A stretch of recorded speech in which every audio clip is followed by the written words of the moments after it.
invented this game. Now, similarly, is going to be analogized to your situation or position or your argument. And my question to you would be like, what is the symmetry breaker between chess and people playing it among with the rules of chess, and then like there being right or wrong moves according to the rules of chess, and your position? What would be the difference? Because my position derives right and wrong actions through empirical observation of nature, which is mind independent. That's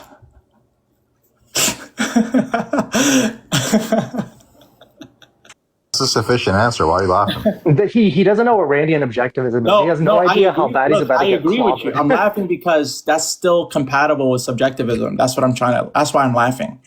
I'm laughing because I agree. Look, obviously, people obviously there's empirical data of people's subjective preferences, and there's obviously there's empirical data about biological facts. But morality isn't about what is; it's about what should be. And you can only should be based on something else, correct? Could you only, would you agree with that? Yeah, that you can only have a should be. You can only have an ought if it's derived from a because. You need a standard, yeah. Okay, so whatever, and that's what stance is. Standard is is a synonym for stance, right? So you agree with me that there is no normative facts that is void of a stance. Therefore, there are no stance independent moral views, moral facts. Therefore, if objective means stance independent, there are no objective moral facts. You agree with me. That's the entailment. You just agreed with me on that. No, I don't see how. No, because look, is there an error in my reasoning? Do not interrupt. Time out. Yeah, this guy look. I'm just shocked. Let's just take the most blatant example of realism, right? Just to be clear, people who let him respond, Hatim. Just calm down. Clarification. No, Hatim, you have to let Synleth speak. You interrupt constantly. No, not allowed. Clarification point. Not allowed. You can. Let him ask his point. You're right. You equivocated. Go, what's his point? I'm trying to ask is if there was an error in the reasoning that I gave, and if there was, please show me, because I don't want to think this way anymore if it's an error. I don't know. I think I might be confused on what. Like, everything seems a stance, the way you define the word stance. Right.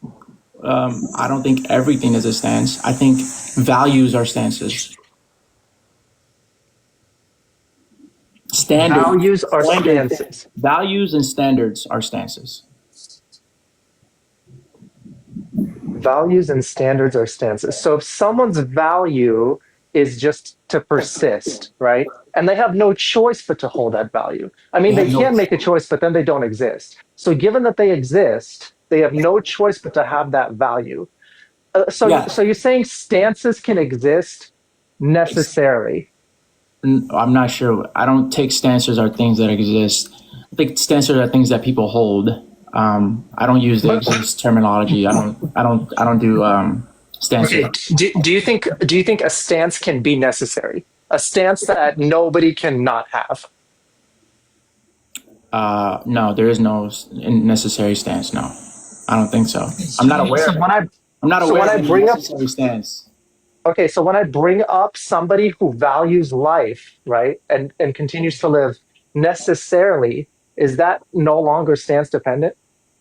Now, it seems like what you're saying is, are there some people that have necessary, that have stances that are like necessarily entailed from their values, or vice versa?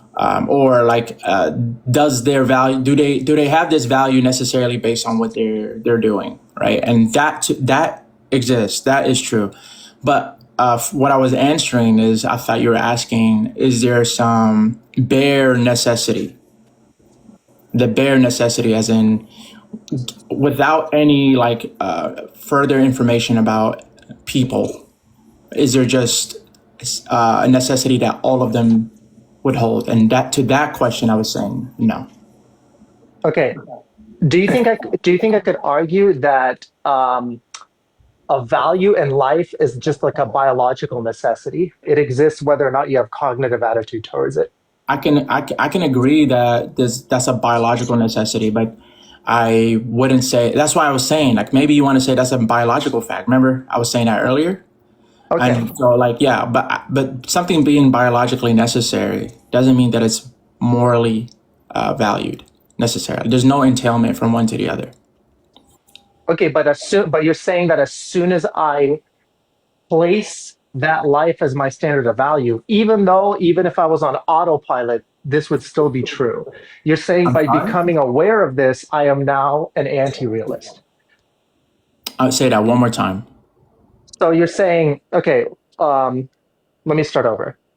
So we agree that there could be, or let's just say there is, for the purpose of this conversation, some biological necessity for life, so, like that life is valuable. But if I Cognitively place this thing, like take a position that life is valuable, I am now an anti-realist because I have taken a stance. Is that what you're saying? I'm trying to think through it because it was a bit convoluted. Let me recapitulate what you're saying.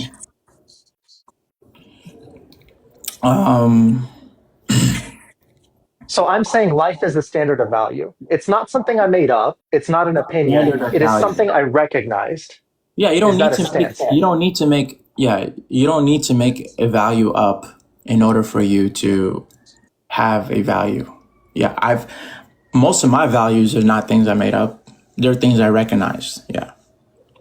Okay, but if I derived this from empirical observation, not from an opinion, but Yeah. I derived this from an empirical observation. You can derive. You can derive. Yes, if you can derive value from empirical observations, right? And this is how you know, right? For any empirical observation, you could either not care about it or you do care about it. So, for example, the empirical observation that you concluded life is valuable, somebody can look at the same empirical observation and say, I don't care about life. And so because that's the case, because that's true, that's possible, therefore, the the descriptive facts of the world do not entail any normative facts like from in morality. So Okay, so if there is, let's say there is a snake chasing me, and I'm at the edge of a cliff, and there's a tree at the same edge of the cliff, the same side that I'm on and the snake is on, right? And I evaluate my surroundings, and I have two options. I can either jump over the cliff, and presumably, because the snake is ground bound, it won't follow me, or I can climb the tree. Do you think it is objectively true that my ought in this case is to Yes. jump over the cliff? Okay. yes, Was yes. stance dependent? There are objective facts about subjective views. Yes. Like that's I, And so, I what prefaced part of this that was before. subjective? The subjective is what you value, right? So you value your life in that moment. That's subjective because you don't have But to if I- value you don't have but to if- value your life, and because you but do, that's the stance. But if me valuing my life is true independent of whether I have an attitude towards it or not, in what way is it subjective? I don't understand. Can you ask the question? If me valuing my life is going to be true, it's a biological truth, independent of my attitude towards it. In what sense is it subjective? I don't understand how you can because I take you valuing to be a cognitive situation. So I don't know what you mean by if I value it, but I'm not aware that I value it. I don't understand how I can value something I'm not aware of. Okay, so okay. That? No. I understand your contention. I understand. So would you say that? Huh, that's interesting. This is the most confusing conversation I've ever had. It's actually, I think you're doing pretty good, to be honest. You're like the most honest interlocutor I've come across Well, I try to be honest. I mean, my Yeah, entire man. my A lot entire of people. purpose is to learn. Thank you, bro. And the hubris is what not doesn't allow people to learn, bro. And I appreciate your epistemic humility in this. Yeah, it's just I haven't really thought about this because I always took it that like Randian objectivism. So let me just lay out the rest of the position without any challenges, and then maybe we can return Sure. back. I've And you, actually I popped it up on ChatGPT, so I've read a well, lot of Randian it. objectivism pop up the ethics because the it has like its own ontology and Yeah, yeah, metaphysics I and all saw that. that. I saw a bunch has a bunch of Yeah. stuff. So the way that it's classically taught, because there's a lot of different ways to lay it out, but it's taught that life is the standard of value, and this is true independent of anyone's attitudes towards it. And the reason it's true independent of anyone's attitudes towards it is because living and then thinking that life is not the standard of value is a performative contradiction. That was like the first step, right? Now, given that, assuming we accept that, okay, now we can develop the normative framework. So classically, the way that they do this is they say, Um, actions that uh, actions that promote life are good. Actions that do not promote life are bad. How do we know whether an action is good or bad? Well, we have to decipher what the nature of man is and how he persists. Like, by what means does a human survive? Well, humans don't have claws and fur and instincts, but what they do have is rationality, right? Humans must exercise rationality to survive. So actions that are rational are good, actions that are not rational are bad.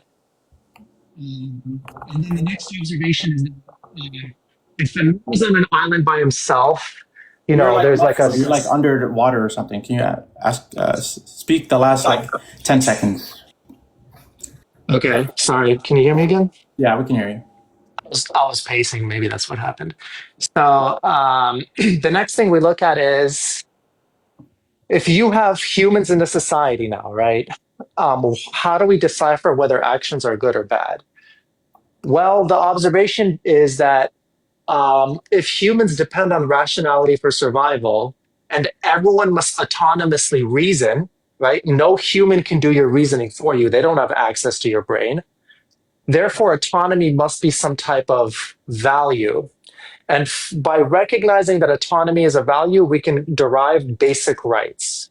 Every human has a right to autonomy, and a human right is any action that a human can take that does not infringe on the autonomy of another human. That's it.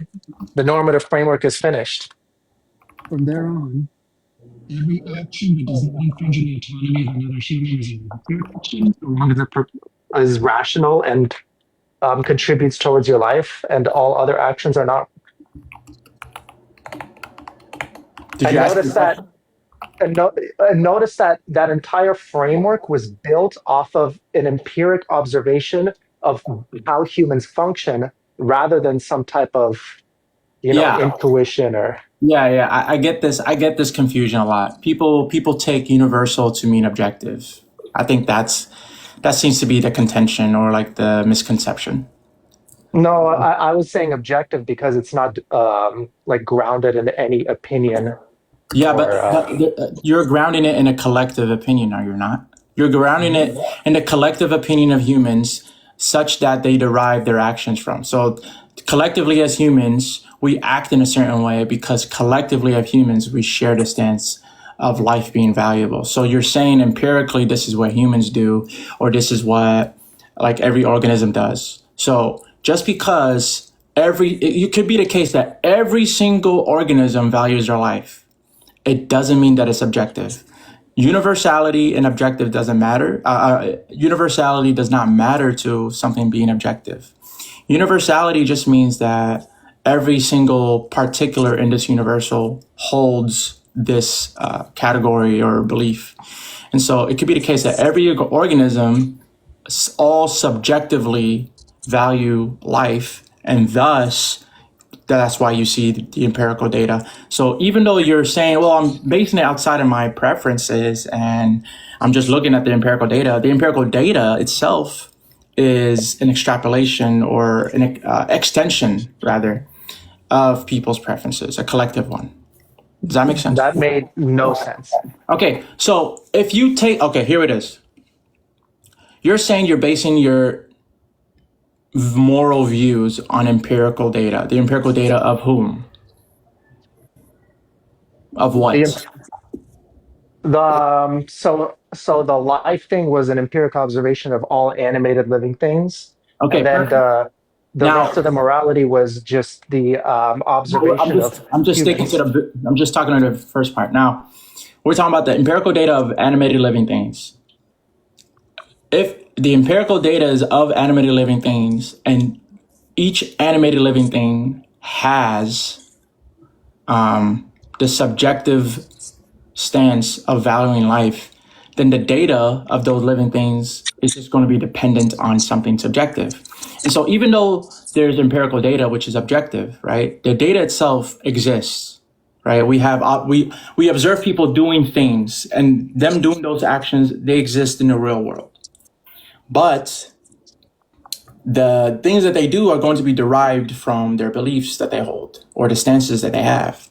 So even though the empirical data, meaning there's an objective fact of these collective group of animated living things, the animated living things just collectively have a subjective opinion. So the data is objective, but that is indexed to a collective a collection of subjective people who have subjective views. Does that make sense? No? So if I made an empirical observation that all humans kick when I hit their knee with a hammer, is that an objective observation? Yes, observations are objective, but values are subjective. So even though you objectively observe, humans subjectively value life, it doesn't mean that life is inherently or objectively rather valuable. It just means Excuse me. the vast majority of people who live value life. Excuse me. Yes, sir. I'm actually an objectivist as well. Can I like kind of help this out? I don't have a lot of time, but I'd Please. like to explain as much as I can. Um, so the way I would describe it, and Rand wasn't a a contemporary or like a formal philosopher, so she didn't use a lot of the terms that you might be familiar with. So I'll try to state it in the way that I think can help you best understand what we're talking about. So, in terms of meta ethics, uh, um, for that overall framework, it looks at the inductive nature of life and life being a self-sustaining, self-generating process. And then there's another key term to understand, which is values. So like the objectivist meta ethic framework is like inherently, it makes a lot of axiological claims. We hold that value being that which one acts to gain or keep, life being the standard of value. There's a lot about values being unintelligible to anything which is not living.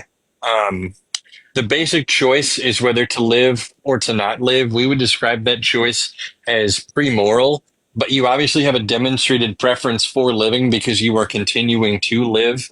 And that life that you are living, again, that reference to that inductive process of, self-sustaining, self-generated action is what allows for values to exist. And it's like the meter stick by which we furnish whether something is right or wrong. So that's a really oversimplified view of like meta ethics. And then if we transition into normative ethics, keep in mind again, these are terms that like Rand didn't necessarily use. We arrive at the fact that rationality would be the chief virtue, and it kind of sounds a lot like virtue ethics if you're familiar with that.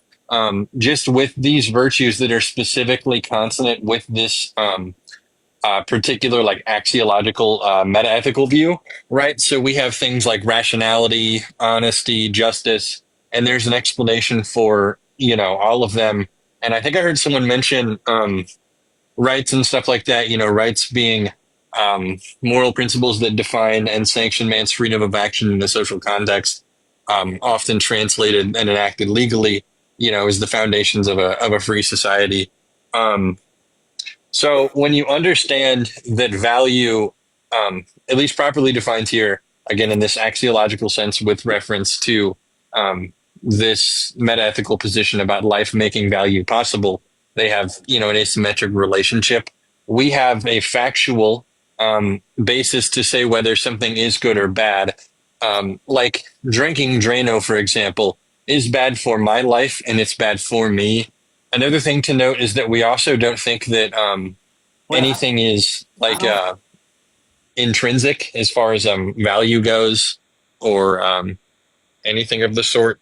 And there's also some confusion when people reference like the metaphysically objective, like the mind independent, stance independent thing, versus the what we would describe it as the more proper, like epistemological um, definition of objective, where it's reference to a certain standard. It's reference to the standard of logic or the method of reason, i.e., through logic, right, to validate some idea. This should get a lot more into like the objectivist concept formation Yeah, I mean, and general epistemology, but I don't dispute anything you said, but like I was saying, it seems compatible with subjectivism in the Glock sense. said the same thing when I talked to her about it recently. But if you understand that Who's her? values are Who's her? fact based, Who's her? huh? Her? Glock. Who's Glock? Um, I I they're think, like the person on this app. Oh, but radical. Would you agree with Hatim in his observation that objectivism is still a stance dependent moral system?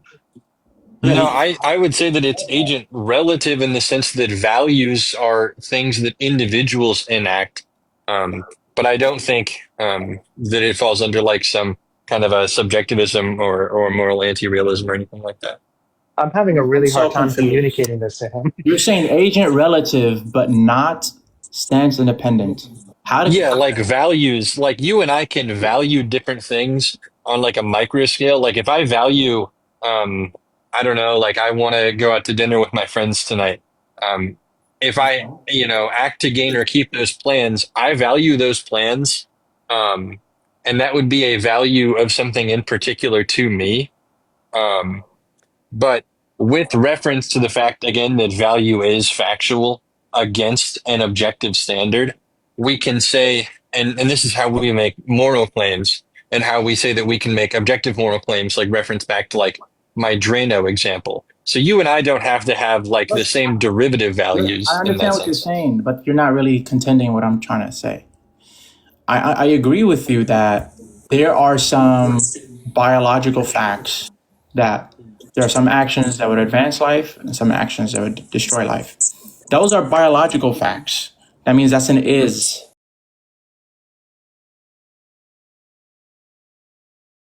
superior to the is. It's something. Well, we're not making like a standard. I agree with you on the basis of like deductive arguments. Like there's no conceivable set of premises that you could plug into such an argument that would allow you to say like, 3 pages have words. Therefore, conclusion one, it's wrong to schmurder people. Like that's not the style of argument we're making. And I agree that you can't, No, that you couldn't derive an ought claim like that. but if that's true, right?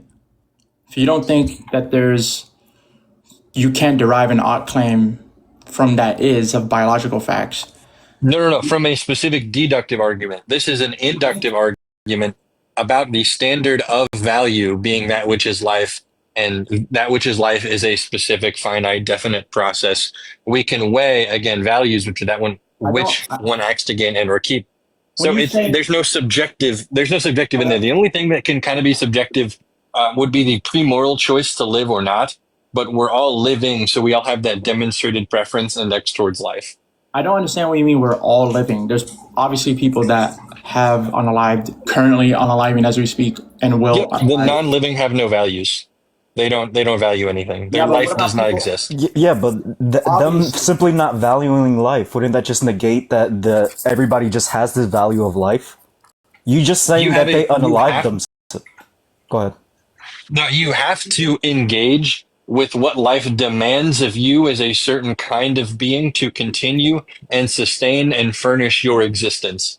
The people who really yeah, don't we adhere grant to such that. a system are not alive anymore. Yeah, trivially, Wait, like I'll add obviously. to the fact that they got up to this point is performative that they do care up until the point that they no longer did. Yeah, they could have cared that whole time up until the moment. That's fine, but they wouldn't be. There's no contradiction in them changing their mind. People's values change over time. There's no way you deny that, right? Well, I don't say that if you're going to unalive yourself and you're dead set on that, I think that you are outside of the realm for where I could offer you a moral argument not to. I could offer you an argument like, hey, I really like you, like our friendship has been great. It would really affect everyone you know, but there is nothing if someone Yeah. fundamentally does not want to engage in life anymore. I can't offer them a moral reason to keep doing You it. can replace the word life with any value, right?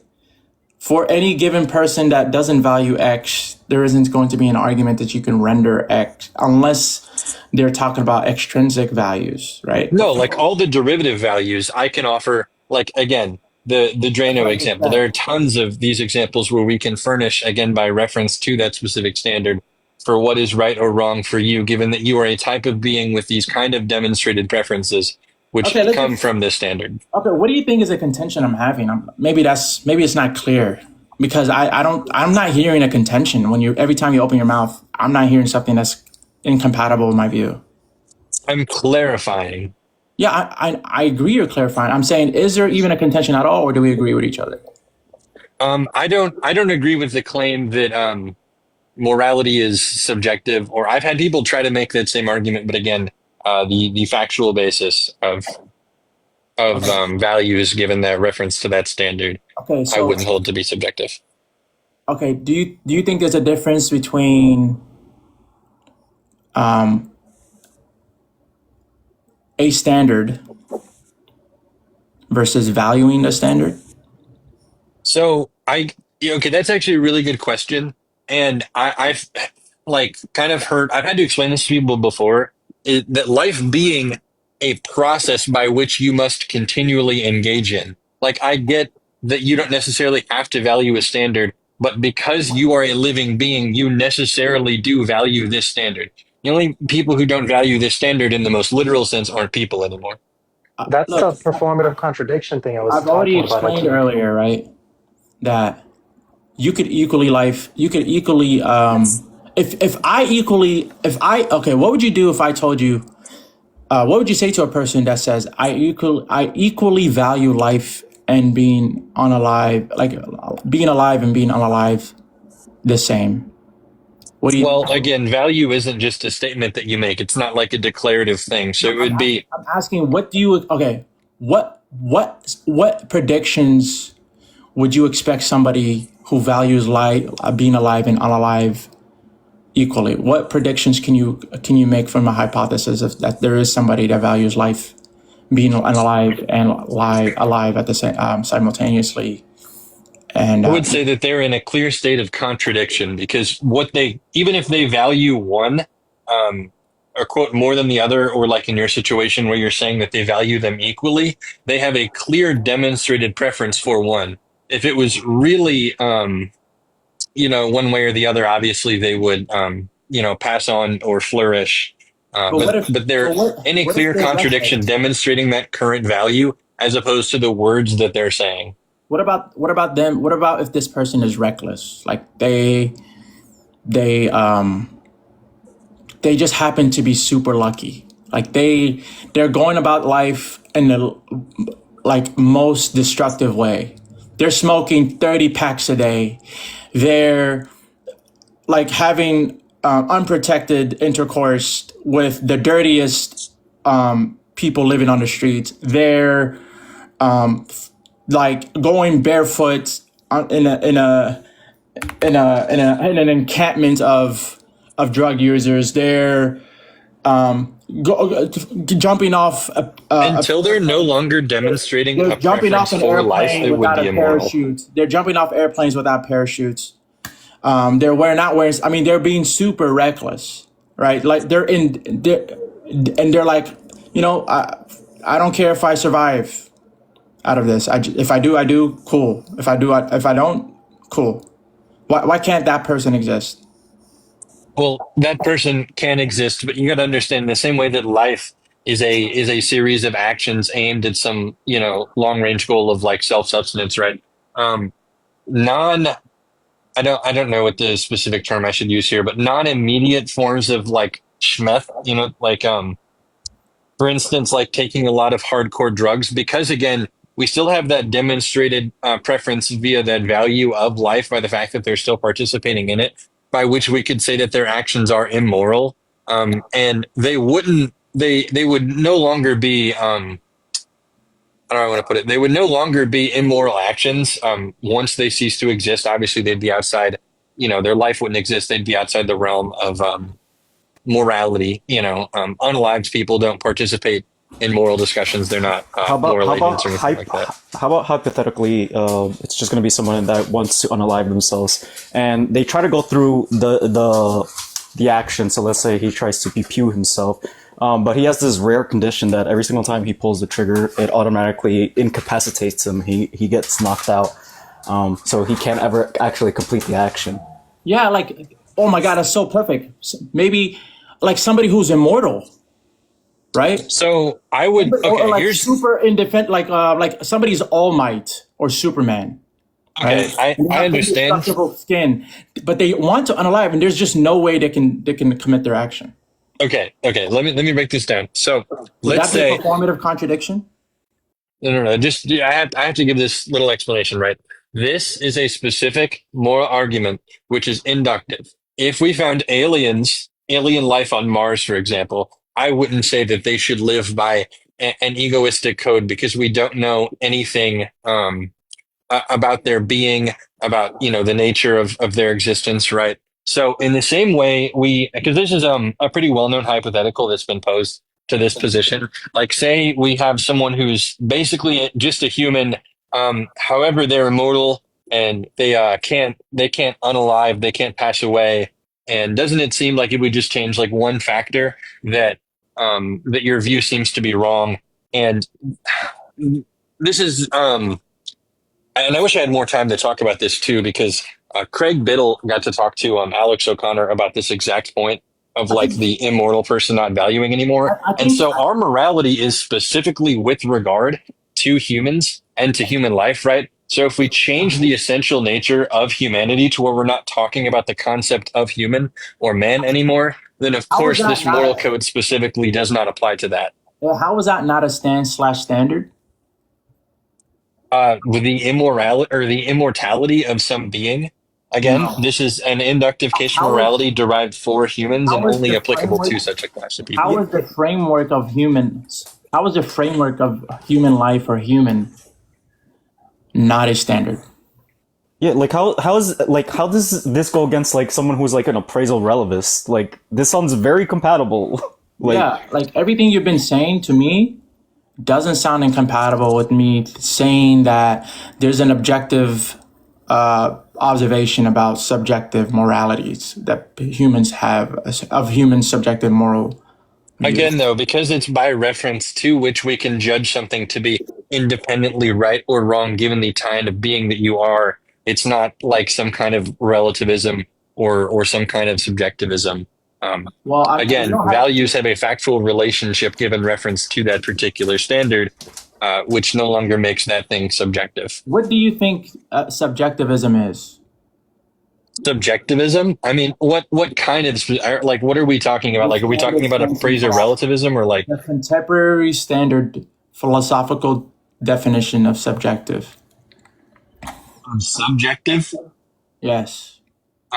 If something is subjective, I would say that it would be without reference to some particular truth, some kind of whim, something like that.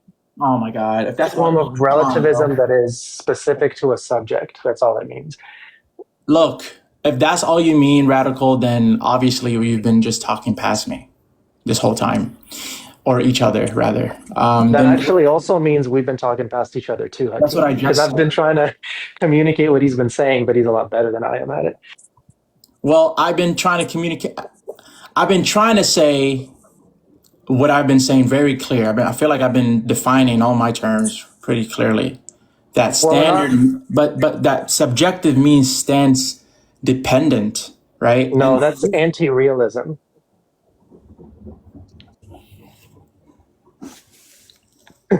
So subjective is just a form of anti-realism, right? But all right, I have to go. It was nice talking to you guys. if anybody wants a more clear explanation, I don't really know how great I did. If you know who Liam is, Divinity, you could ask him if you know who that is. Yeah, I Yeah. know Divinity. Yeah, Yeah, he Liam takes a used to very talk to similar our view. team. Yeah. Yeah, I mean, isn't Divinity the relaxed realist? No, Um, he's an objectivist like us. Yeah, he is. This view is basically like his view, which to me, this is the same contention that you're giving Hatim is like the same contention that I give. Like I don't like, to me it doesn't make sense. Like I understand what they're saying when you're saying like, and even Kay when he uses like talking about flourishing life and all that stuff. Like it's indexed to like the person that you're talking about. But again, like I don't know like how actions of like I guess expand it a little bit more. I don't know how I guess objective like goods for our flourishing is objectively actually good though. Like I feel like there's like some background commitment saying that humans in and itself it's good that we're living and flourishing. And And I I think just what's important, With Divinity's view, I actually know it because he explained it pretty well. It's actually different than what this guy said.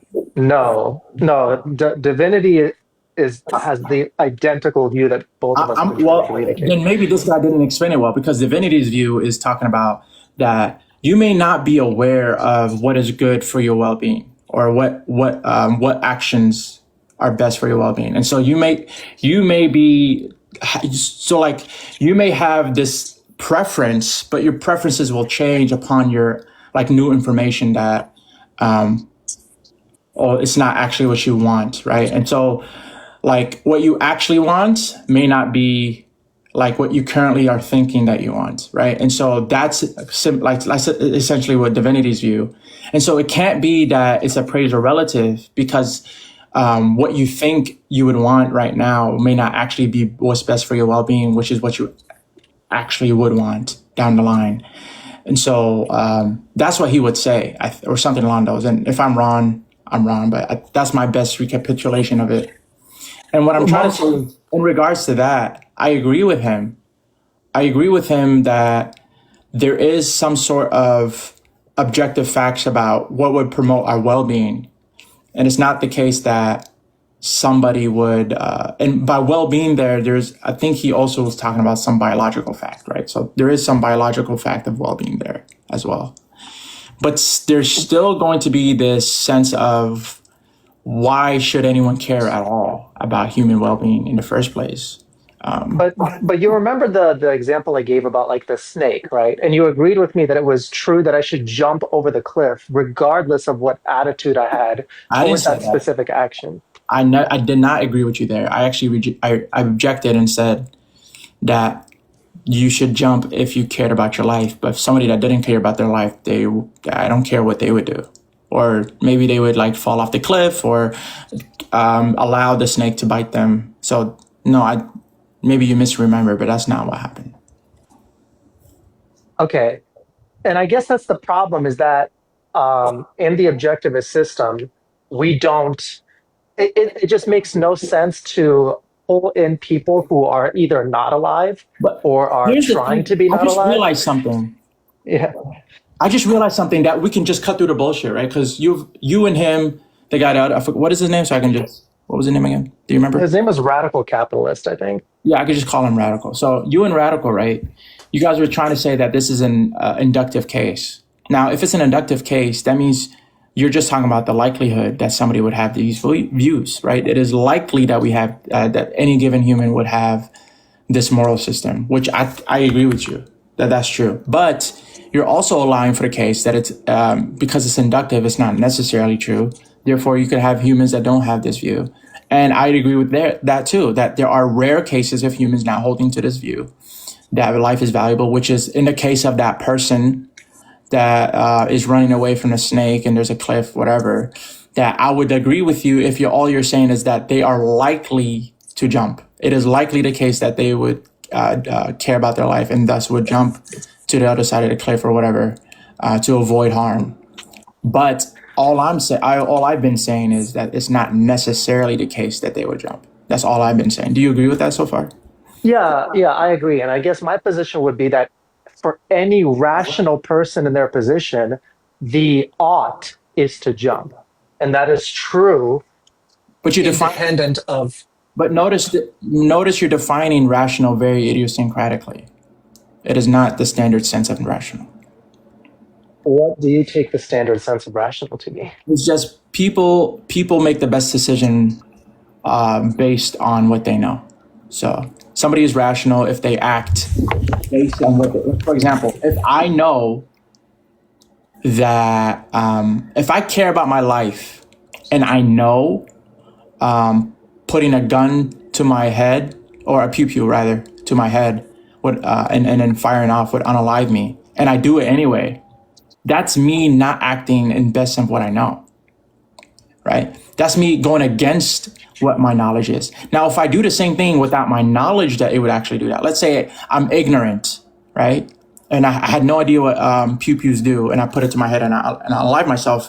That's not me acting irrationally just because I unalive myself, because I was ignorant about it. Being ignorant is not the same as being irrational. You can be ignorant and we're still rational because you're learning still. And so in your learning, you're doing what's best according to your knowledge. And that's all rational would mean. Doing the best possible action according to your knowledge. If you're going against what you know and you do it anyway, that would be what's irrational. So it's not the case that this person is going against what he knows if they don't value their life in the first place. It's only if they value their life they'd be irrational. Hello? Am I audible? Yeah, he has bars right now. Oh, okay. Did I make sense, baby cakes?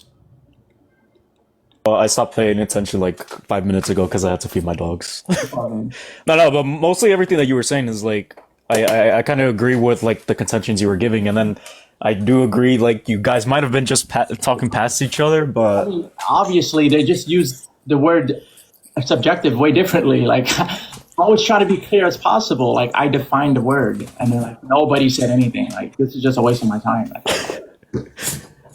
yeah, because like whenever I hear like anybody talking about like what's subjective, like I already said this before, but like to me it just sounds like it's some sort of like at least it's going to be towards like the agent itself of like what's good for the agent, and then like I don't take that to be like an objective truth. It's only, I guess, objectively true to the agent, and like that's not what I understand objective to be. So I think there's just so many ways to interpret that word, which is one of the reasons why. Which is why I said it. I specified.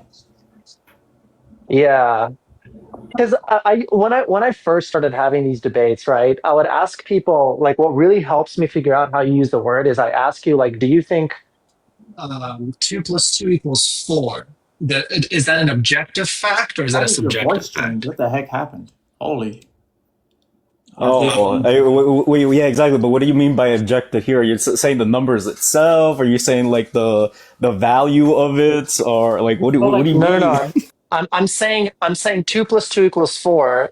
Take that as a proposition, for example, or not a proposition, but like, well, maybe like I'll give you a great analogy. I know exactly. I know how to answer this. I know a great analogy for you. 2 + 2 = 4 is objective in the same way that a pawn can move 2 squares in its first move is objective. Both of those are objective facts in the same sense. Do you understand why and how? Yeah, but remember how like earlier we also agreed that like because these things are like mind dependent constructs, they're subjective.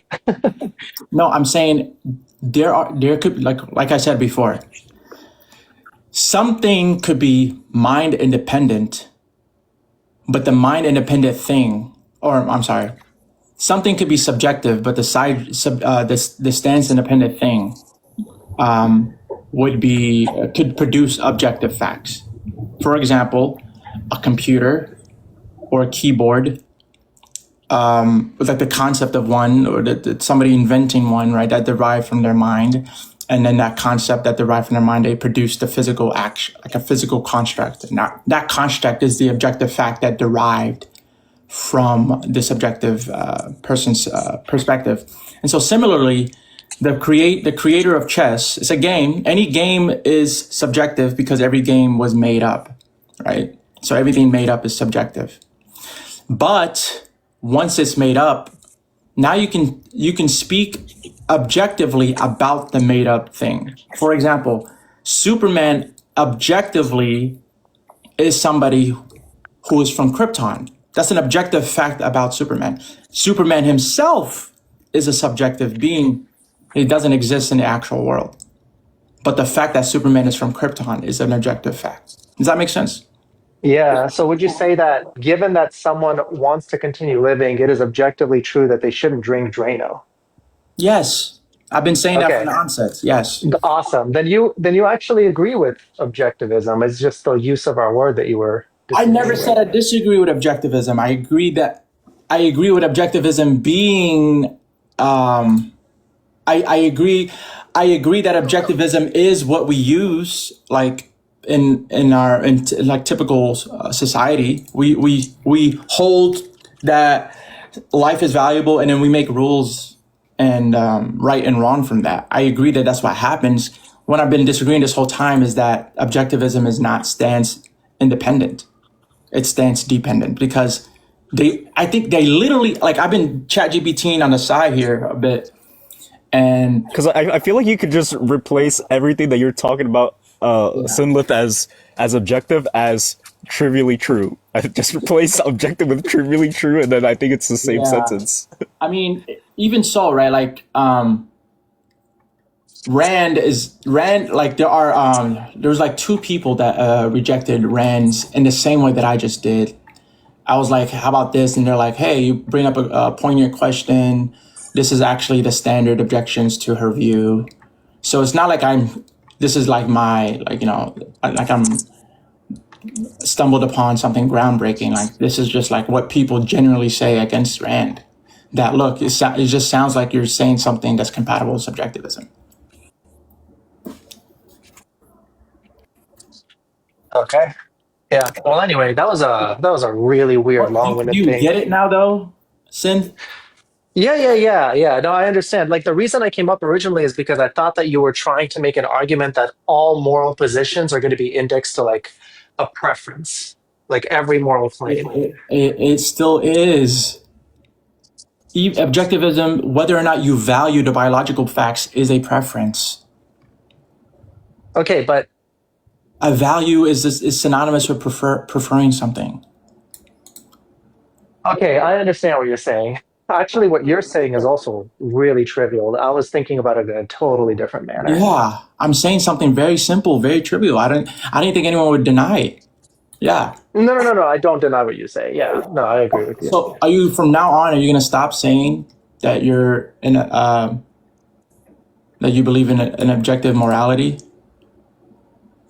Well, no, I'm going to clear up terms first so I don't end up in like an hour and a half semantic dispute. Okay. Are you from now on going to say that you don't believe in stance independent moral truths? Um, no, I think meta ethics is all gibberish. I'm just not going to take a position on meta ethics. Oh my God. Wait. Not that is compatible with not taking a position. Right now, you don't believe. Not taking a position would mean that you don't believe in stance independent moral truths. That's what that means.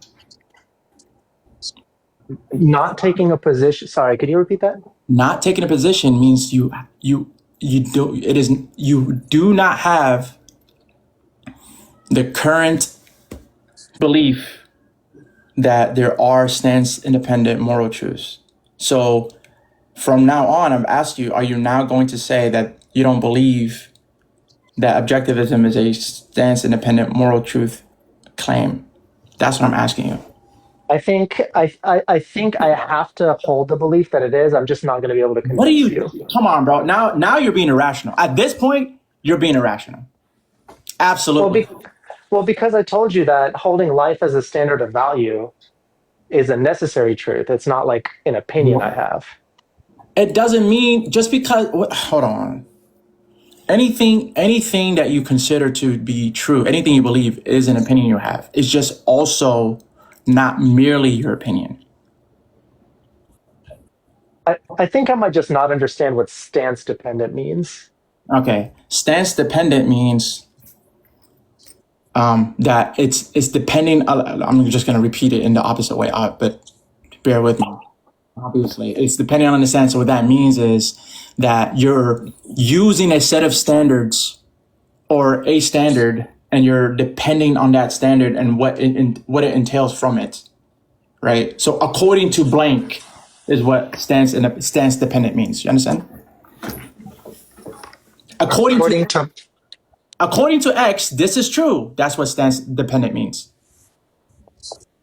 You understand? No, because then No. everything is stance dependent. Everything is what? What do you mean everything? What is everything? Everything, any statement requires a point of reference. So is everything stance dependent? No, look, we're talking about moral facts, right? So we're talking about what ought, my bad. So yes, I understand your confusion. When we're talking about what ought to be done, base is typically referenced or indexed to a set of a standard. And so if that's the case, right, then that would be a subjective view. If it's stance dependent means it's just indexed to a set of standards. Now, you can have an objective view, right? And some objectivists, like Cage here is a moral naturalist, like a realist, right? I am not a moral naturalist, but did you change your view? I thought you told me that you believe in natural. I'm a non-robust realist at best. I'm not a naturalist or non-naturalist. So my bad. But some people believe that sounds like a stance, doesn't it, Hatim? What he said? Yeah. I don't know what he said, so I can't say that it does sound like a stance. Yeah. A non-robust realist, I'm not sure what that is. I'm not really that familiar with the terminology.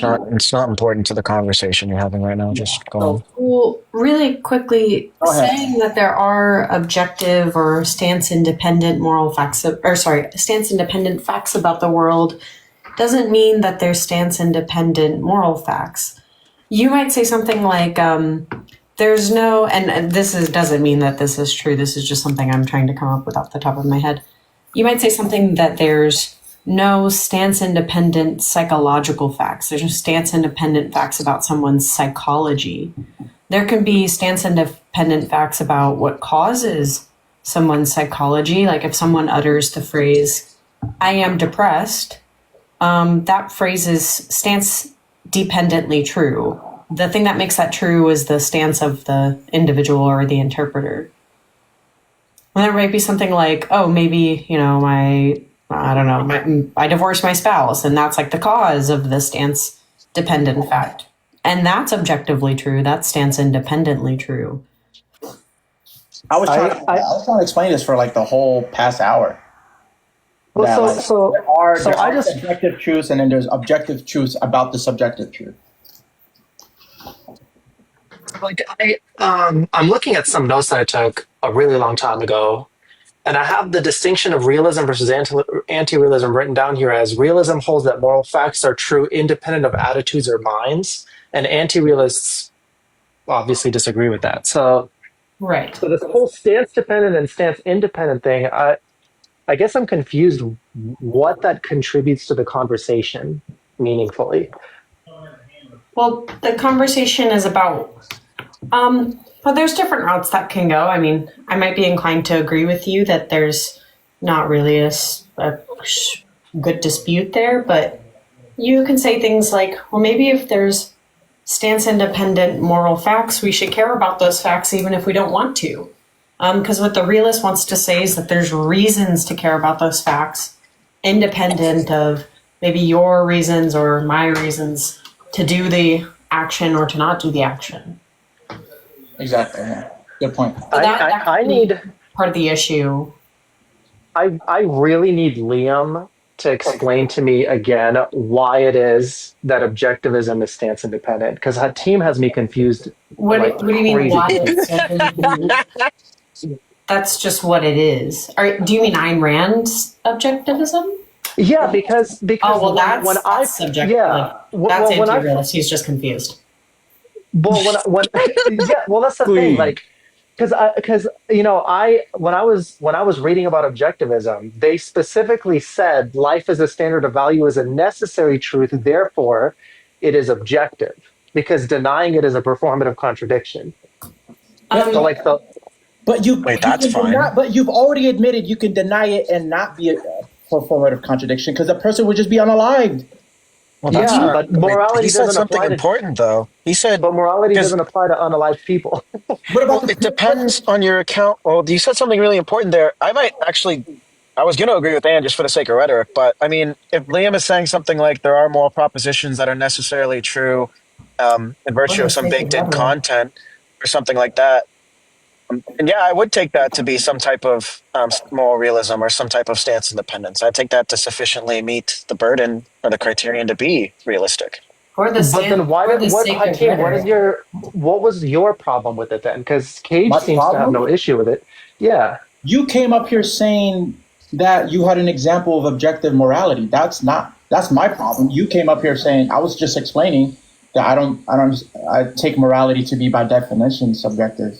And I gave you Okay. like I don't know how you can derive any odds without a standard. I don't understand how that can make any sense. Oh, that's what it is. Thank you. Thank you. That Yeah. reminds me. Because so you can, the second you claim that life is your standard of value, that is the stance that Hatim has identified. So now he's basically saying it's now no Huh? longer. Well, the value is still stance dependent. If there was somebody who did not value life, then that would mean that they don't value life stance dependently. I don't. The problem a lot of the times with anti-realist and realist is that anti-realists don't actually know what realists are saying when they say objective values, stance independent values. Yeah. And I'd be hard pressed to find anyone who could explain it to me.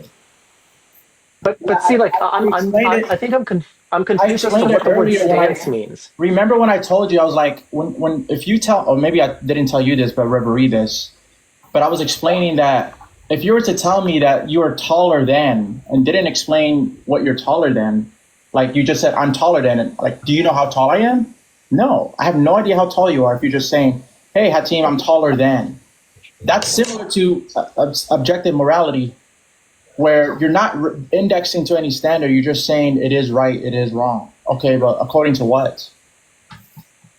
Yeah. That's what the anti-realist is. Think about it like this. Imagine you said the word is good, or you said the phrase is good, but you didn't tell me what is good. You didn't tell me Damn. Ew. Oh, wait. What happened to her? And that's Ahmad did. Who did that? Wow. And I gotta look at. You gotta ban the mod. You gotta look at the mod history. I don't even. It just said a moderator. I don't even know if it was specific. And don't leave me confused like this. What a cliffhanger, man. What a cliffhanger. yeah. Just imagine, you said something like, pizza is good, but you didn't you meant somebody said, oh, you mean like you like pizza? Pizza tastes good to you, like you value pizza or something like that. And they went, no, pizza's good regardless of what I or anybody else thinks of it. Do you think you can determine what that person means? Interesting. So if I say drinking Drano is bad, that I would ask you that why is it bad? oh, okay. And So once you give the answer why, that becomes the standard. And that's a stance. And thus anti-realist. okay. And so once you claim that life is your standard of value, you have become an anti-realist. Sure. I don't know if I'd agree with that at all. If you How do you hold get out of any that, standard Cage? at Help all, me. if you hold any standard at all, right? A standard is a stance. Deriving your moral view from those standards is what it means to be a subjectivist / anti-realist, at least from my understanding. I could be wrong, whatever, on what the standard understanding is, but this is just how I'm defining the terms for the sake of this conversation. Wait, So that Hatim, doesn't can you that doesn't clarify sound what you mean by normative. standard? Because I'm Yeah, that confused on the way sounds you're using the terms. incredible. It sounds like you're talking about not like how you form normative judgments, not some meta-ethical criterion. Maybe we could ask him this to get clear. Criterion is. Okay, Hatim, are you saying that, okay, take the truth, the sun is X miles from the earth. Okay, presumably you have to appeal to some standard to, talk about how that proposition is true, whichever one is true, right? Yeah, but Whatever number. That's talking about like descriptive facts of the world being is. We're talking about oughts, like normative facts, not descriptive. Yeah, okay, but that's not the point.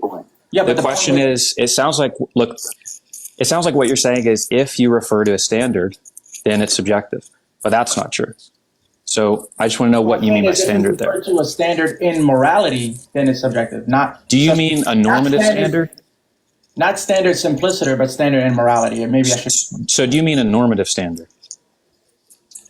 Because presumably you could be a descriptivist. So do you still have a problem with them? If someone's a descriptivist, what would that? And let's say they remove the normativity, and they had a true moral proposition, would you still say it's subjective? Well, if I don't understand how you can have a true moral proposition. Like I define good to mean something that ought to be done, and bad to be something that ought not to be done. Well, just take a descriptivist who says something about, okay, good's reducible to some natural facts about flourishing. What does good mean then? What is what? What does good mean there? Good is reducible on their account to some natural facts about a being's flourishing. But that's just one descriptivist view. You can use any descriptivist view. Just think about the descriptivist who reduces the term good, down to natural descriptive properties. Okay, now take the proposition they think is true. Do you think that's subjective? That is just at this point right now. What you've said to me sounds unintelligible. So I have no idea. I can't really investigate. Which part is unintelligible? The flourishing thing? Because I could just describe a different descriptivist view. Okay, take a different one then. Let's say I think that good reduces down to, let's say I think it reduces down to just facts about pleasure and pain. Okay, so I think good just means that which is pleasurable, and then bad just means that which is painful, with whatever calculus I use. Okay, do you think that's subjective? That's like telling me what classifies as good, but not what good is. You understand what I'm saying? No, that's the reduction of good on their account. But that's them reducing good. Now, look, I'm not saying it's true. I'm not asking you if you think the view is true. I think that view is false. I'm asking you, with that view, do you contest whether that's a stance-independent fact? Because presumably it is. It's just they're wrong. Is that a stance-independent fact? Yeah, because it follows from what you're saying that that's a stance-dependent fact. But it's obviously a stance-independent one, and they're just wrong about it being true. I think that the example you gave would not be stance independent. It sounds like they're just. Are you saying stance independent under their view? Because I would just agree. Yeah, no, it's that the truth maker for the proposition it's not a stance. There's no stances. What makes it true is just some fact about the world, independent of attitudes. Well, that's what I meant. More so, their worldview is just going to say that good is like for flourishing, therefore things that flourish good, and all that stuff. And you might think the view is false, but my question is just, okay, whether it's false or not, is that a stance independent or stance dependent proposition? That's just to ask about the truth maker there. Okay, in that case, it would be like independent then. Yeah, if they think they're truth makers. Yeah, so take the view that they do think they're truth makers. Okay, it seems like that's a stance independent proposition. What's the stance independent proposition again? It'd be, on their view, good is reducible to natural facts, natural descriptive facts about pain and pleasure. Okay, and natural descriptive facts don't have normative force, right? Well, presumably they reduce the normativity out. Well, okay, some of them might think normativity can be salvaged, but just take the view that doesn't. Just take the descriptivist view. Right, so if they don't have normativity attached to it, then I would agree that that's fine. But then there just wouldn't be morality under my view, because I take morality to be something about normativity, something with normativity. Well, okay, to be clear, there is normativity if by normativity you're asking about, are there reasons that guide action? Yes, that's true. They're providing reasons that guide action. The only difference is, if you mean normativity, is there a prescriptive claim? Now, let's say there's no prescriptive claim, but nonetheless, there are descriptive reasons for action. Okay, that satisfies the sort of project you want out of a normative project. Can you give me an example of something that would be calling for action and it's descriptive and non-prescriptive? Yeah, something like, just imagine you thought that X is a reason if X aligns with your desires. Okay, that's a reason for your action, and there's no prescriptivity there. Oh my God, if that's all you're talking. Okay, bro. Yeah, obviously that's going to be trivial. Yeah, I agree with that. You agree what? But that's compatible with subjectivist views. No, sorry. The question is, can that sort of view, can it be a stance independent truth? Yeah, but that's okay. Stance independent truths like those, which still those things still persist in moral anti-realism. I don't know what you're saying there. No, the question is not. Look, the question is not whether that's compatible with anti-realism. The question is, can you have a treatment of that proposition that stands independently true? That's the question. It can be compatible with anti-realism. That's fine. The question is it compatible with a realism? I have no idea if it's compatible with realism. Just ask yourself, does a problem arise? Presumably, realists would want to say that they have normative force. Yeah, and okay, presumably this person thinks there's normative force in the sense that they're providing reasons for action, and that's what the normative project seeks to do. And so there's normativity in that sense, but if normativity, you just mean prescriptivity, no, that's gone, but it seems like you still have reasons for action. What does it mean to have a reason for action but don't act? That's not quite. To have a reason for an action but not that you should do an action. I don't understand that. What does that mean? Say that question again. What does it mean for you to say that you have a reason for an action? It's not. What does it mean for you to say that you have a reason for an action? But it's not the case that you should act. That's not true. You should act that way. That's what it means.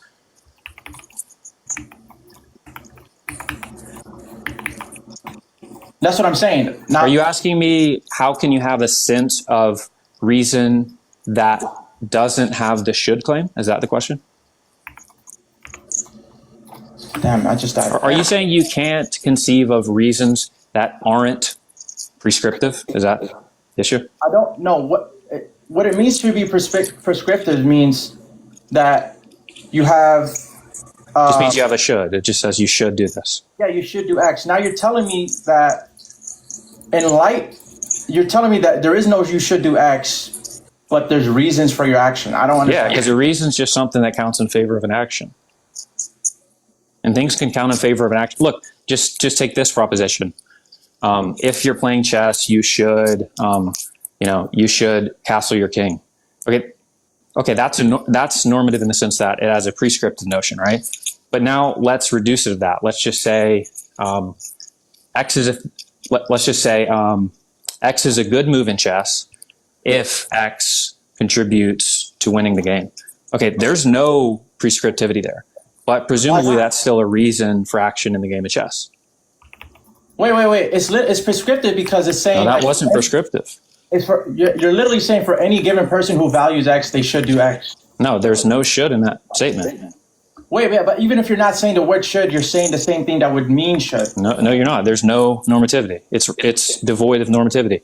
It got reduced out. Wait, say the chess example again. Yeah, X is good if X contributes to winning the game. Right. So where's the prescriptivity there? So you're saying X is good if X contributes to winning a game. Yeah, there's no prescriptivity. Now look, I'm not saying this view is true. This view is false. All I'm asking is that proposition stance independent? I'm asking you why would it be good? I don't understand how it's good. I'm not saying, look, the question isn't, is their view true? Is that really what good reduces down to? The question is, the project they're doing, is it?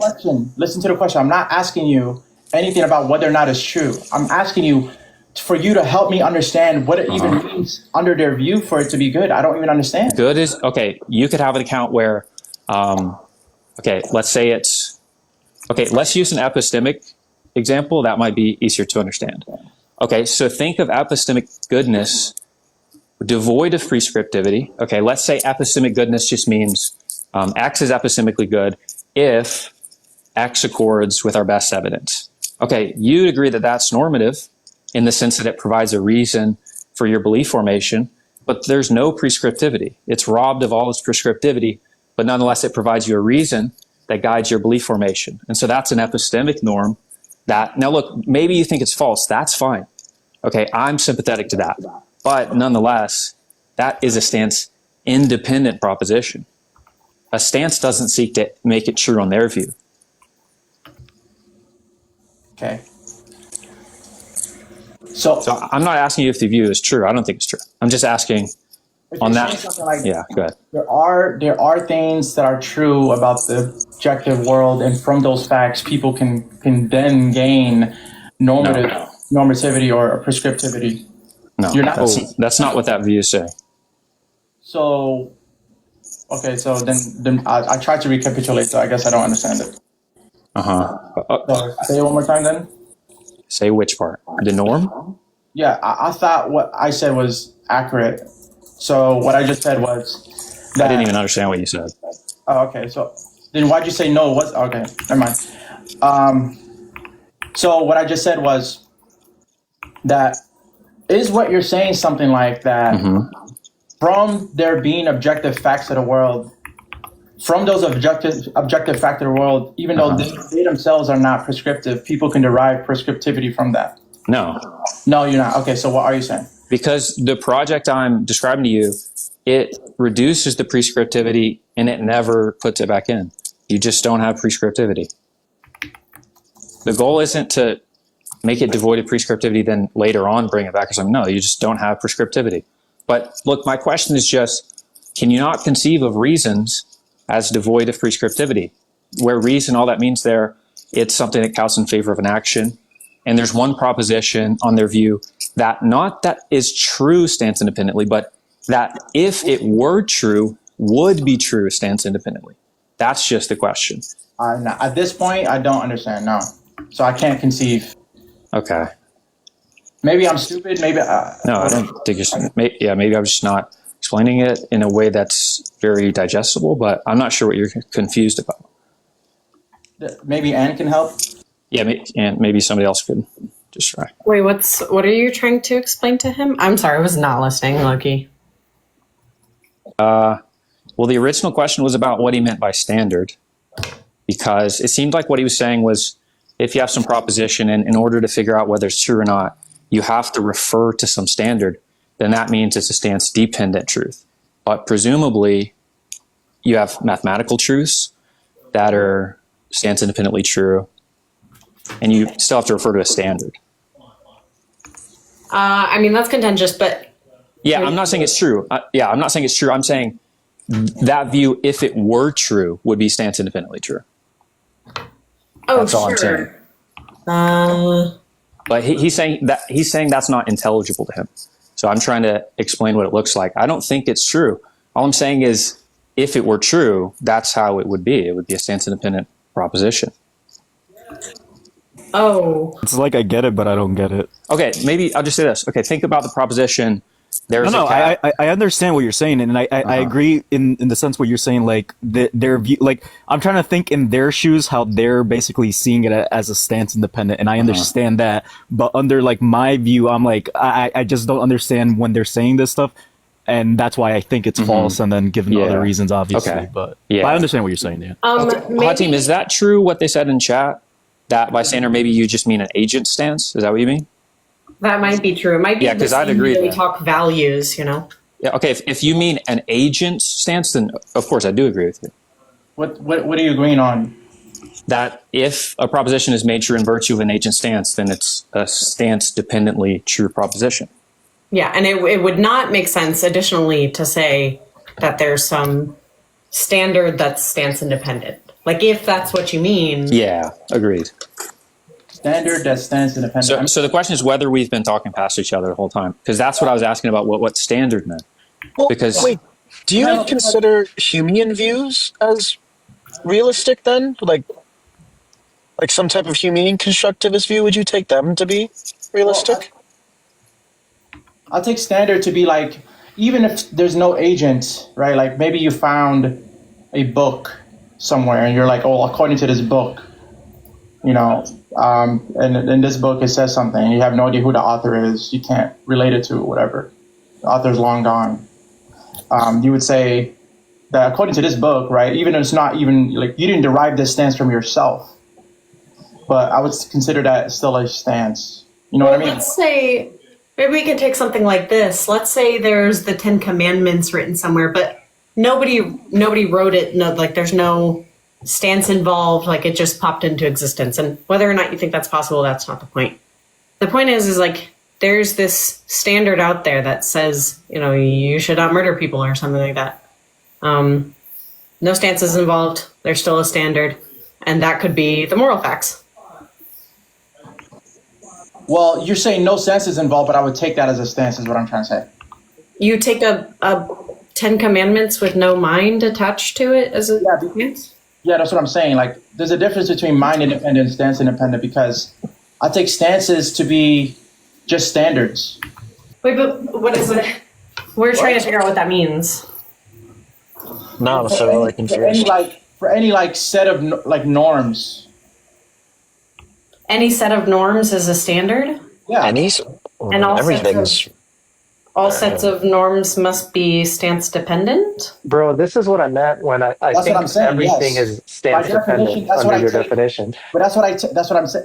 I've explained this in the very beginning, so there shouldn't be confusion for those who were here since the beginning. You weren't here from the beginning, so I understand why you say that. But Hatim, this might help clear it up. Okay, take this proposition: bachelors are unmarried. Okay, do you think that proposition's true? do I take that proposition to be true? Yeah, do you think it's true? I'm not even sure if that's a proposition because it seems like a definition, and I take definitions and propositions to be different. Okay, well, let's just say it's a proposition here because it has truth conditions. The truth conditions are just if it turns out that bachelors are, by definition, married. Okay. So you'd agree it's true in that sense? So it's true because that's just what is defined. Well, it's true by definition, right? Analytically true, you might say. Yeah, sure. Yeah. Okay, so the question is, do you understand what someone says when they mean that's necessarily true or that's true independent of stances? If they're saying something like they just prima facie think it's true. Well, no, they think it's true in an important sense. I mean, the same way I think it's true. Yeah, but like they're defining it, right? Which is, they're just defining it to be true, right? Well, okay, that's what we're trying to get at is how you're thinking about this. Whether you're going to say, look, there are no necessary truths, there are no sense-independent truths, because in order to have any truth conditions, maybe you have to define terms, and those are stances. And so maybe that's what you're saying. Okay.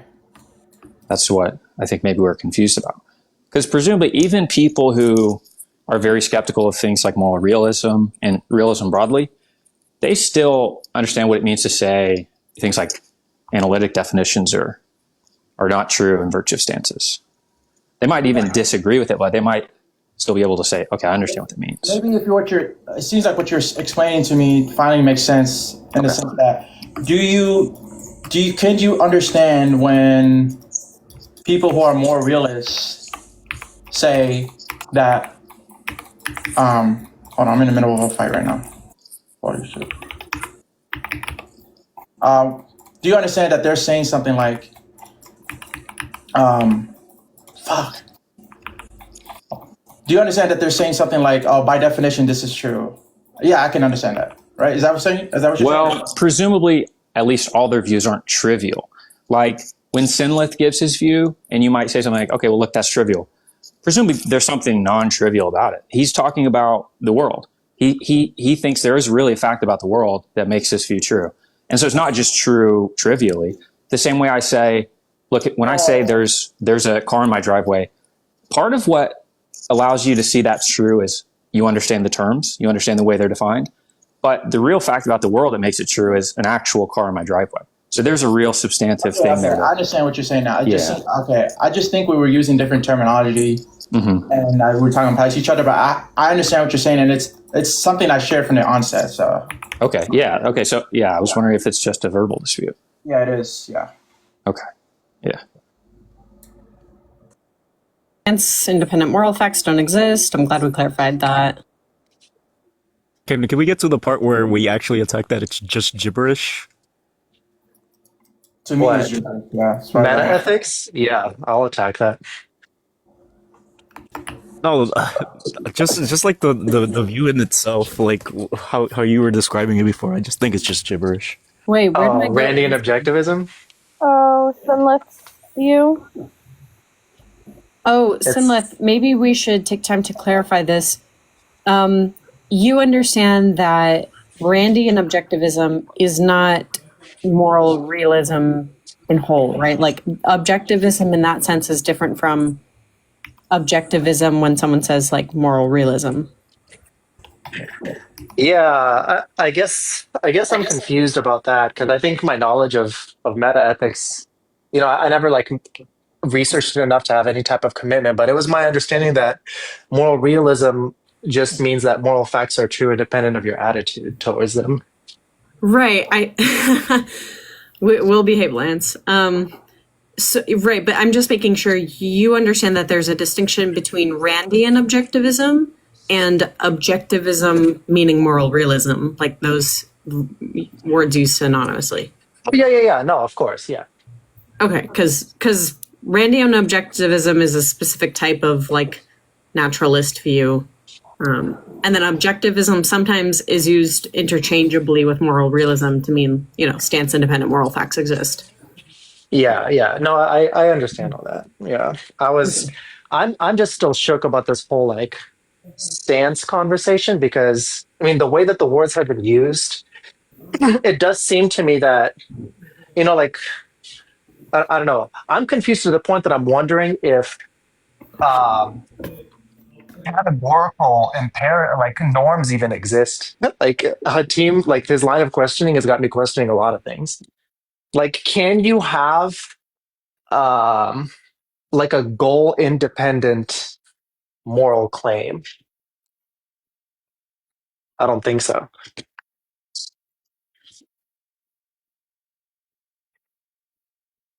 All right, one down. How many philosophers believe in moral realism? well, I'm sure the professor does. We gotta converse him. Okay, get him in here. Let's go. Well, I'm not a philosopher, so it's not really a victory. Look, what a philosopher even is disputed, but Exactly, in philosophy, it's disputed. Even I myself, a self-proclaimed philosopher, it might be disputed that Disputed. I'm just really confused. That's all it is. Most philosophers are confused. Okay. Were you and Baby Cakes debating in my server earlier? I kept seeing messages between the two of you back and forth. Oh yeah, we were going back and forth. I was giving my argument for God and determinism, and how free will doesn't exist because of God. Oh yeah, Court, you need to see my new my new argument against determinists and compatibilists. I attack them both at the same time, and all responses to my questions lead to them being a grape apologist, guaranteed. Look, all right. So now that you're here, all right. So this is the part like I don't understand what you're saying, like being a grape apologist, because if I can accept that like past events or like all these things led to like determining like your choices and all that stuff, that doesn't mean that I'm okay with said actions though. So I don't know how that leads me to being like a grape apologist. No. The point was not being okay or not okay with the actions. The point is whether you believe that blameworthiness or moral responsibility is a feature that exists, right? That's what I was bringing into question. Oh yeah, because I think you just asking like, oh well, you just saying like you would be a grape apologist. I'm like, how does that even follow? Like, I could still be against like someone graping something. Oh no, it's a complete rhetorical truth. I mean, rhetorical trick, because the idea is when you present them the four cases, the manipulation cases, right? Obviously, they get trapped into either saying all four.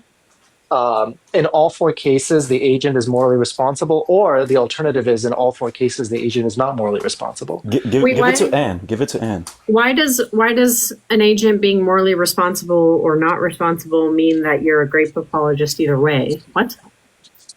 Oh, okay. Well, Well, how about I'll just read out the argument and you can see. Well, really quickly, like, you understand, like, children could, grape somebody. That doesn't mean I'm being a grape apologist if I say, well, children don't have, moral standards or something. No, it's that's not what it's just like a rhetorical Right, I would be really trick. careful about doing that. Like, I'd be really careful about calling people grape apologists, even if it's a rhetorical tactic. That doesn't make me feel good at all. I don't. I mean, it's just an intuition pump that I picked up from debating pro-lifers, honestly. I mean, yeah. Synleth did say that he picked it up from just hearing pro-life. I mean, yeah, I'd be really careful about attributing that to saying like, oh, it's necessarily entailed that you're like a grape apologist. I just don't like that. Maybe it's just me. I just, No, I can understand it's a touchy subject. And I guess well, like for the purpose of this, we'll just say. Wait, but what you're doing here is you're making the person like look bad optically in a way to other people that I think you really should be careful about. It happened in the DMs. It wasn't anything. Okay, I mean, No. This was and the thing is, like, it's not that I'm accusing. I'm just saying that if you continue holding to like those positions, determinism or compatibilism, then you do not stand on the ground. You're either going to say that like a person that committed that action is not blameworthy, and I consider that being an apologist, or you're going to say that. Wait, okay, let's attack that then. Why does not considering somebody who committed some action blameworthy mean that you're apologizing for that action or the person? Well, you're just not taking a position that it was a wrong action, but that action is worthy of blame. Wait, you can say something's a wrong action and say that the person isn't morally blameworthy. Tornadoes are really bad. I don't like tornadoes. I think it's bad when people murder each other, unalive each other in their sleep. I think that's bad. I don't like that. That doesn't mean I'm apologizing for those people. Can you just give Anne the argument, and then I could pop up my response to it, but I mean, I just don't even like the conditional that, like, if you believe that someone's not morally blameworthy, or if you think there's no moral wrong in an action, then that means you're apologizing for that action. Well, you don't think that like at least insinuates that you don't think that action deserves some type of like recourse or things like that? Like if you remove moral culpability from the worldview? No, of course not. Actually, I think like mentally ill people who, commit, actions that they wouldn't have when they were sane, I think that those people shouldn't be punished in the type of moral sense or something like that, but they should in the type of psychological sense that psychologists used, where we talk about like positive or negative punishments or positive or negative reinforcements. I think they should be punished in that way, but not held morally responsible. That's Okay, apologizing. I see what you're saying. So you're creating a distinction between like blameworthy in the sense of like, I don't know, like if my daughter is doing some type of action that's let's not say it's like a bad action, but I want to create some type of reinforcement behavior so that she doesn't repeat that action in the future. And so that type of reinforcement, that's not the type of moral blameworthiness that I'm referring to. Right. I'm referring to the. We can, so what you're saying is we can't hold people accountable. And what you mean by accountable is we can't say, hey, you're morally blameworthy. But we can do something like, and I don't even agree with that on determinism, but whatever. But we can say something like, okay, well, there's still actions we should take to make sure that that doesn't happen again, or we should take some response to that.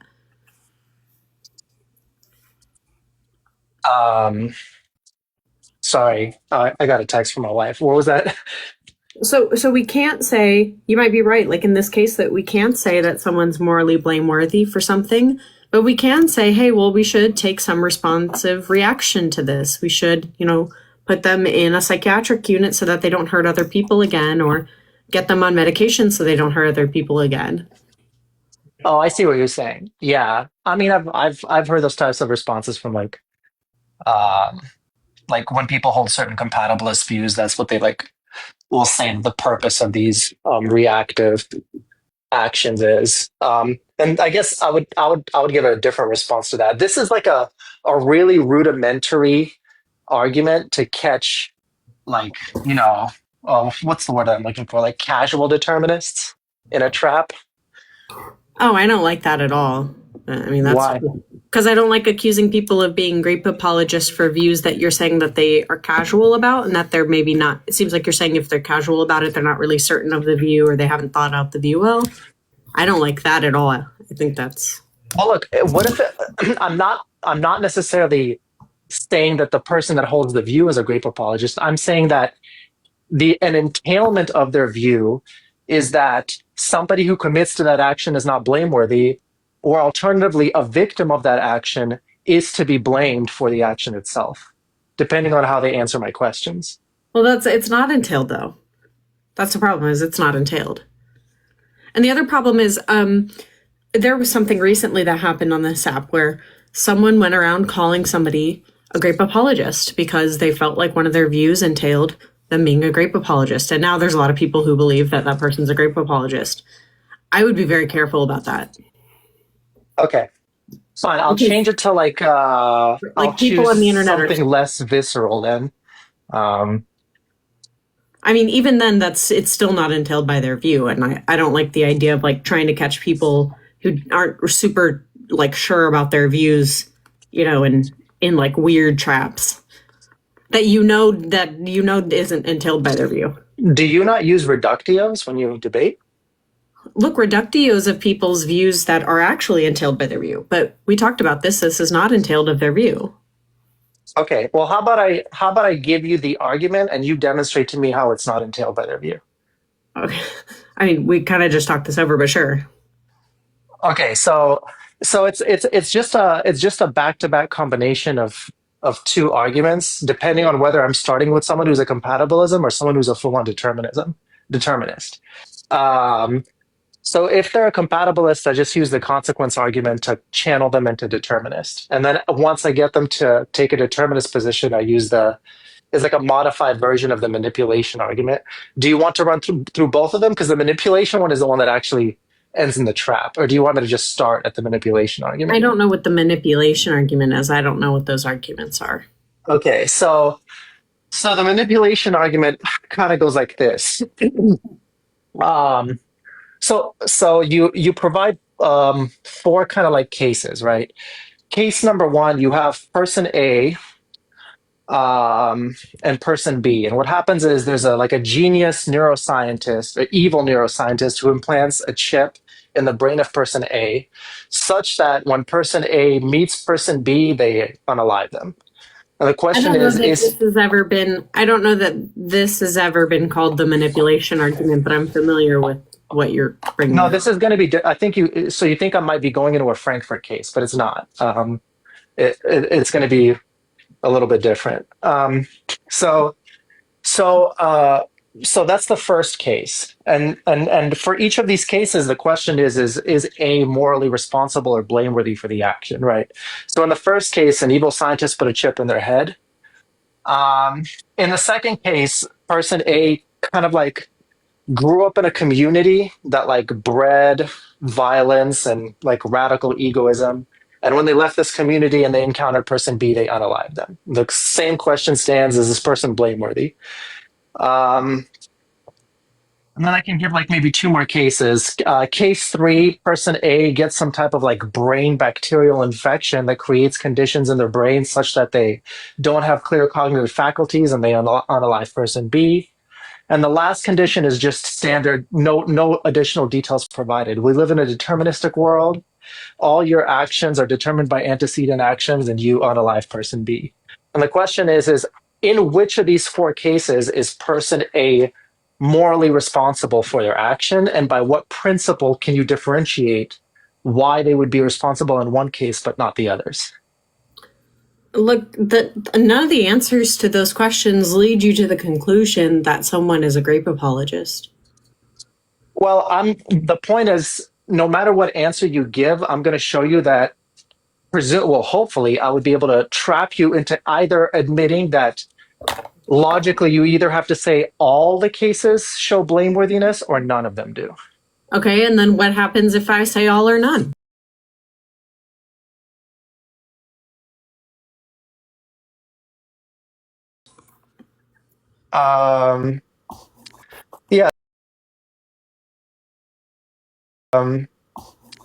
Yeah, so